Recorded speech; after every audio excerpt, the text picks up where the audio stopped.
Merhaba efendim. Bugün önemli bir konuyu belki bir kere daha hatırlatmış olacağım ama bu konu çok önemli. Onun için dokunmak istiyorum bu konuya tekrar. Bundan sonra da Ramazan sonuna yaklaştığımıza göre artık oruçtan bahsedebilirim demektir.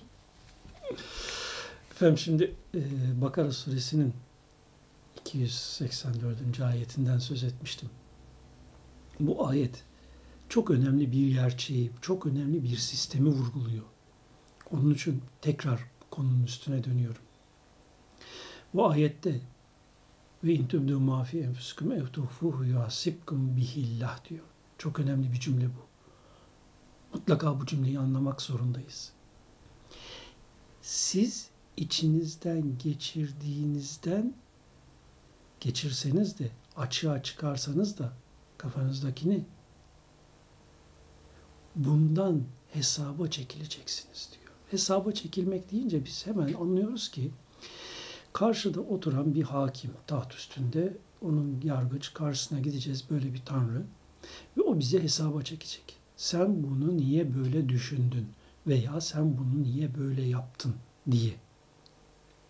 Halbuki daha evvel anlattığımız B sırrının anlamını anladıysak, yani B harfinin işaret ettiği ayetlerin değerlendirilmesinin kişinin varlığından, hakikatinden gelen bir biçimde kişide açığa çıkma olayını anlamışsak, yuhasibkum bihillah ifadesinin Allah'ın hasib isminin manasının varlığımızda var olması, esma terkibimizde var olması dolayısıyla bizden otomatik olarak açığa çıkacağını ve yaptığımız işin sonuçlarının da otomatik olarak bizde oluşacağını ve bu düşündüğümüzün ve yaptığımızın sonuçlarını yaşamamak gibi bir şansımızın kolay kolay söz konusu olmayacağını vurguluyor bu ayet.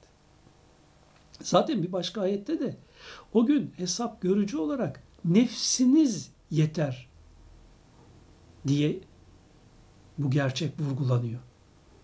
O gün hesap görücü olarak nefsiniz yeter. Yani dışarıdaki birine hesap vermiyorsunuz. Allah öyle bir sistem oluşturmuş ki bizi yaratırken biz iyi veya kötü ne yaparsak onun otomatik sonuçlarını yaşamak üzere kurgulanmışız, programlanmışız. İşte fıtratallahilleti feterannâse aleyha ayeti de buna işaret ediyor. Her insan öyle bir şekilde programlanmıştır ki bu programın dışına çıkamaz, bundan kaçamaz. Yani El-Hasib ismi hükmünün icra edecek, o mana beynimizde her yaptığımızın sonucunu yaşamamız şeklinde sonucunu oluşturacaktır. Her yaptığımız zerre kadar hayır işlesek sonucunu yaşatacaktır. Zerre kadar şer ortaya koysak sonucunu yaşatacaktır. Hatta bu olay sadece ortaya koyduğumuz fiiller boyutunda değil, düşünce boyutunda dahi söz konusudur. Bu yüzden gelmişler, Resulullah'a sormuşlar, ya Resulallah böyle böyle Allah'ın hükmü geldi bize ama biz aklımızdan geçenlere nasıl hakim olalım?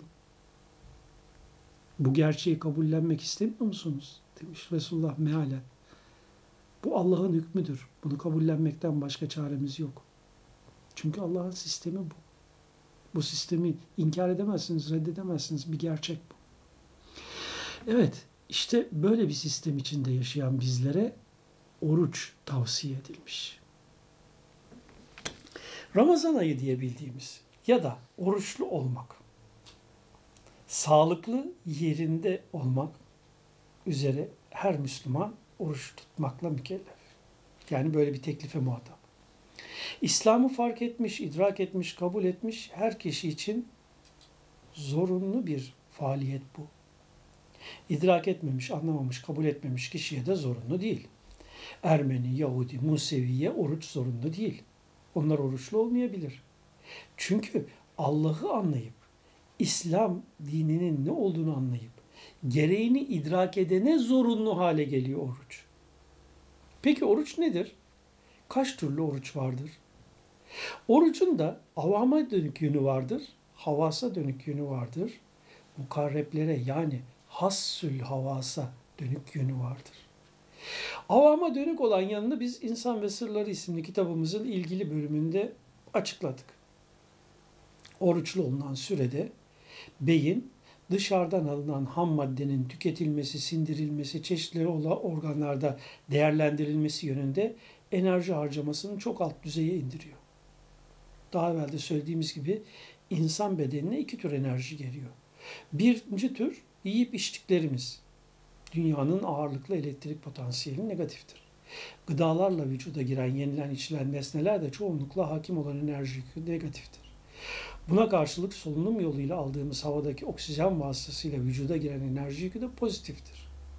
Bu pozitif ve negatif enerji yükleri beyinde değerlendirilerek eskilerin ruh adını verdikleri ışınsal dalga, wave bedene yüklenir.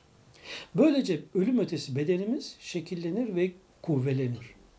Bizim tespitlerimize göre beynin ruha yüklediği pozitif ağırlıklı enerjiyi mümkün olabildiğince arttırabilmek, ruhtaki negatif yüklü dünyanın yapısı türünden olan enerjiyi de asgariye indirmek amacıyla asgari sınır limit olan senede 1 aylık oruç zorunlu kılınmıştır. Oruca başlama saati gecenin alacakaranlığa dönüş vaktidir. Bu saate kadar sahur denilen oruç öncesi yemek yenilebilir. İftar vakti ise güneşin gözden kaybolması ve kızıl ışığın görülmez olması saatidir. Resulullah döneminde saat olmadığı için daha sonra da uzunca bir müddet saat bulunamamıştı. Şu saat, şu dakika sahur kesilecek, şu dakika, şu saat iftar açılacak tarzındaki dakik komutlar tamamıyla uydurmadır. Bunu ilk konuşmamızda da kısmen anlattık ve buna rağmen bu sene birisi Hakkari'de, diğeri de en son yanılmıyorsam birkaç gün evvel Sivas'ta olmak üzere 2 yerde 4 dakika erken okunmuş ezan ve bu yüzden herkese şimdi Ramazan sonrası bir gün oruç kaza ettirilecek. Sanki 4 dakika evvel oruç bozmakla bozuldu oruç. Ya oruca niyetlendiler. 4 dakika evvel olmuş, 4 dakika sonra olmuş. Bu önemli değil. Bunun tartışması, kavgası yapılmaz. Ne yazık ki Diyanet bu gerçeği insanlara vurgulamıyor. Yahu o zaman Resulullah zamanında saat yoktu. Dolayısıyla havanın kararma sürecine göre böyle bir şey derlerdi. Bu 3-4 dakika evvel olmuş, 3-4 dakika sonra olmuş. Kavgası, tartışması yapılacak bir şey değildir diyemiyorlar. Öylesine kalıplaşmış, şekillenmiş bir anlayışı güdüyorlar ki ne diyelim. Ne yapıyorlardı mesela öğle namazı? Bakarlardı güneşin bulunduğu yere göre en dik o hale gelmesinde namaza dururlar öğle namazı için. Ya da akşam namazı. Bakarsınız güneş gözden kaybolmuş, kızıllık kaybolmuş. Namaza durursunuz, orucunuzu açarsınız. Akşam namazı ya da iftar 18'i 32 gece gibi bir tanımlama tamamıyla şekilcilik ve uydurmadır. Burada 2, 3 veya 5 dakika evvel veya sonra olmasının hiçbir önemi yoktur. Bu dini tamamıyla şekilcilik ve maddecilik noktasına sürükleyen, batıni değerlere yönelmeyi kesen derinliksiz bir uygulamadır. Evet, şimdi gelelim orucun hikmetlerinden bazılarına. Şimdiye kadar üzerinde durulmamış yanlarına. Oruç niçin güneş batımından ertesi gün güneş doğumuna kadar olan süre içinde konmamış? Sen günde 3 öğün yiyorsun ve beynin bunları değerlendirmeye dönük enerji tüketiyor. Beynin enerji tüketimine, sindirimine az enerji sağlayarak enerjisini kendisinde muhafaza etmesi ve bunu olduğu gibi ruhuna yükleyebilmesi için güneşin parazit yayınından daha az zarar görecek bir biçimde güçlü kılmasını temin etmek gayesine muhatap. Oruçta üzerinde öncelikle durulan kısıtlamalar yeme, içme ve sekstir. Yeme ve içmede vücuda giren ham madde söz konusu. Sekste ise bünyenin elektrik boşalımı söz konusu. Yani her iki halde de bedenin ve beynin enerji yitirimi söz konusu. İşte birinci gaye bunu olabildiğince önlemek düşüncemize göre. Bunu önleyebildiğimiz zaman beyinde mevcut olan güçlü potansiyeli bu oruçluluk denen zaman içinde daha da güçlendirerek ruha yüklemek mümkün olacaktır. Oruçlu birinin yaptığı zikir ve çalışmalarla, yani beyin çalışmalarıyla oruçsuz birinin yaptığı çalışma arasında muazzam fark vardır.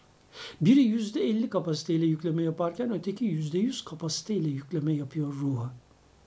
Oruçla ilgili bir kutsi hadiste şöyle buyuruluyor: orucun ecrini ve sevabını vermek bana düşer.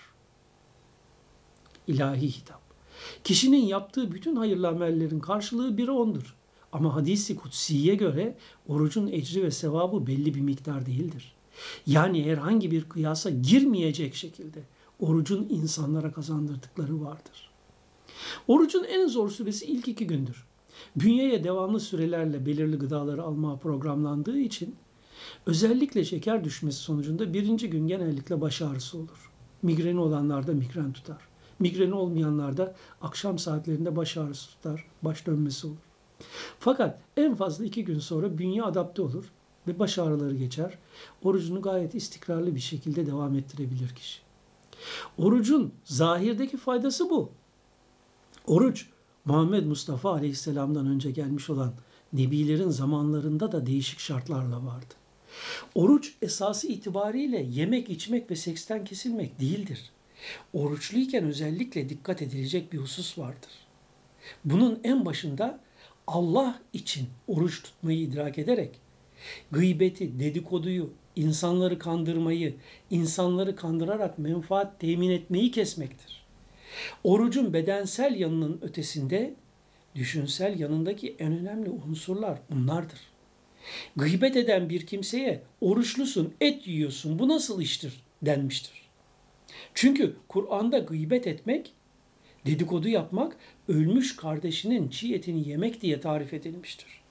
Bu yüzdendir ki oruçlu bir insan falanca şöyle yaptı, filanca böyle yaptı dediği zaman bu ister arkadaşın olsun, ister politikacı olsun, kim olursa olsun yanında olmayan, arkasından konuştuğun kişi hakkındaki o davranışın senin oruçluyken ölmüş kardeşinin çiğ etini yemendir. Hakkında konuştuğun kişi duyduğu zaman senin söylediğinden memnun kalmayacaksa sen o sözlerinle onun çiğ etini yiyorsun. İstediğin kadar ben oruçluyum de. Hem de pirzola değil, çiğ ölü eti yiyorsun Kur'an'a göre. Orucun ne hale geldiğini bir düşünün. Bu orucun avama hitap eden yönü. Bunun ötesinde bir de havasa hitap eden yönü var. Havasa hitap eden yönü orucun nedir dersiniz? Varlıkta mutlak tasarruf sahibi olan hakkı fark etmek suretiyle Allah dışında bir varlık, Allah'ın tasarrufu dışında bir tasarruf görmekten imsak etmektir oruç. Oruçlu kişi senden bir fiil gördüğünde bu fiili senden bilirse onun orucu bozulmuştur havastan ise. Ama bu havas için geçerli, bizim için değil. Bizimle alakası olayı yok bu olayın. Ebrar denilen ve havas durumunda olan, Allah'a ermeyi dileyen, nefsi mülhime, nefsi mutmainne durumunda olanlarla ilgili bir olay. Ne zaman ki sen herhangi bir fiilden, herhangi bir davranıştan dolayı o fiili meydana getiren o varlığı hor görürsen, eksik, kusurlu, hatalı görürsen, ona hor gözle bakarsan, sen eğer havas isen işte o anda senin orucun sakatlanmıştır. Veya düşünceye, fikre göre orucun bozulmuştur. Kazası gerekir. Saydıklarımıza ilaveten havas durumunda olan kişinin orucunda kimden ne fiil görürse görsün bu fiilin faili haktır. Hakkın her fiili yerli yerindedir. Bir hikmete dayalı olarak meydana gelmektedir. Görüşü sürecek, kızmayı, üzülmeyi, sinirlenmeyi yaşamayacaktır bu orucu tutan. Kızıp üzülüyorsa, sinirleniyorsa, bir takım oluşları yersiz görüyorsa o kişi orucunu yenilemek zorundadır. Elbette bizler için söylemiyorum bunu. Havas düzeyindekiler için söylüyorum bunları. Havasın orucunda bu böyledir. Falanca filanca böyle yaptı demek yok. Her an müşahede halinde değilsen ebrar sınıfından olarak bu böyle. Faili hakiki Allah'tır. Allah dilediğini yapandır. Yaptığından sual olmaz müşahedesi havasın orucunda esastır. Bu müşahedeyi kaybettiği anda bulunduğu mertebenin orucunu bozmuş olur. Hassül havasın orucuna gelince ise beşeri değerlendirmelerden öte oruçtur. Mahluku görmekten öte olmak orucudur. Samediyet sıfatının birimdeki, beşerdeki açığa çıkışıyla meydana gelen bir oruçtur bu. Samediyet sıfatı varlığındaki Allah'ın hiçbir şeye muhtaç olmaması halinin anlamıdır. Bu açıklamayı daha fazla yapmak istemiyorum. Çünkü ancak bu durumu yaşayanlar bunu bilir. Dolayısıyla da Allah umarım bizlere bunu kolaylaştırmış olsun. Evet, orucu böylece anlattıktan sonra kısaca biraz da zekat konusuna eğilelim. Zekat nedir? Çünkü Kur'an'da birçok yerde geçen akimus salate ve atiyuz zekat ifadesi zekatın önemini vurgulamaktadır. Niçin bu iki ifade sık sık yan yana? Namaz ve zekat ifadesi. Birisi manevi olan Allah'a kulluğumuzu yaşamamız için gerekli olan şey, öteki de dünyalık karşımızdaki Allah'ın zuhuruna olan borcumuz. Ne bağlantısı var ki bu iki ayrı fiilin daima ikisi bir arada ifade ediliyor? Allah'ın bahşetmiş olduğu ilim kadarıyla anlatayım efendim. Haktan alıp halka vermek diye anlatılan ve Mevleviliğe mal edilen bir görüş vardır. Bunun Mevlevilikteki sembolü de sema denilen kendi etrafında dönme hareketidir. Mevlevilerin bazılarının Celaleddin Rumi'yi taklit ederek yaptıkları bu dönüşte en önemli nokta ellerin durumudur.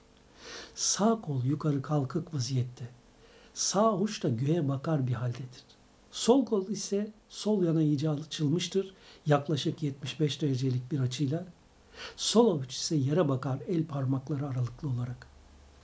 İşte bu görünüş sağ elle haktan alıp sol elle halka dağıtmanın sembolüdür.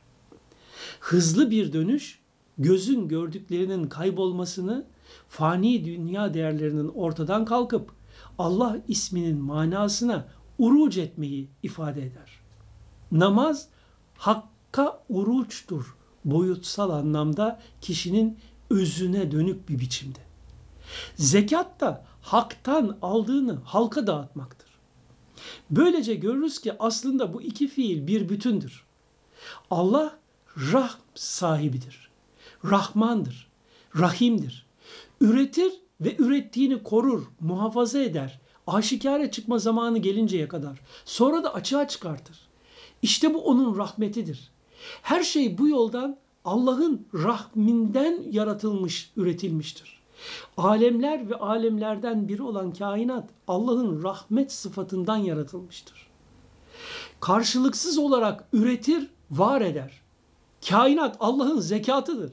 Ürettiğinin bir kısmı Rahman'dan gelendir. Acıyla karışık nimettir üretilen. Bir kısmı Rahim'den gelen üretimdir. Sırf nimet olarak. Besmele'nin bir anlamı da anlayabildiğimiz kadarıyla şudur. Allah ismiyle işaret edilen ve varlığımın hakikati olanın rahmetiyle üretiyorum ki bu rahmet bir yönüyle acıyla karışık olsa dahi neticede sırf rahmettir, mutluluk getirir. Allah ismiyle işaret edilen mutlak varlığın yeryüzündeki sembolü annedir. Anne üretir ve karşılıksız olarak verir. Anne de rahim sahibidir. Yavrusunu orada üretir. Ürettiği yavrusunu kah rahmaniyet yönünden nimetlendirir. Terbiye için azarlar, cezalandırır. Onun hoşuna gitmeyecek kurallar koyar. Hep onun iyiliği için. Kah da en güzel şeyleri yedirir, giydirir, gezdirir rahimiyeti yönünden. Allah rahminde yaratıp ürettiklerine karşılıksız vermektedir her an. Anne rahiminde ürettiklerine karşılıksız vermektedir ömür boyu. Onun için Allah Resulü Muhammed Mustafa uyarmıştır ki bizi Allah ahlakıyla ahlaklanın. Allah ahlakıyla ahlaklanıp karşılıksız verebilmektedir zekat. Allah ahlakıyla ahlaklanmanın yoludur zekat. Tasarrufunda olanı karşılıksız vermektir. Zekatın en alt kısmı 1/40'dir. %2,5'tur. Zekat madde yönünden verilirse kişinin maddesi artar. İlim yönünden verilirse ilmi artar. Birçok maddi imkanları olup da zekat veren kişilerin ilmi artmaz. Çünkü onların zekatının karşılığı maddi yönden onlara ulaşır. İlim sahipleri zekatlarını ilimleriyle verirler. Onların da ilimleri artar kat be kat. Öyleyse zekat konusuna çok önem verelim. Bilelim ki ne veriyorsak verdiğimizin karşılığını alacağız. Misli misli. Allah veren el olmayı nasip etsin hepimize. Hoşça kalın efendim.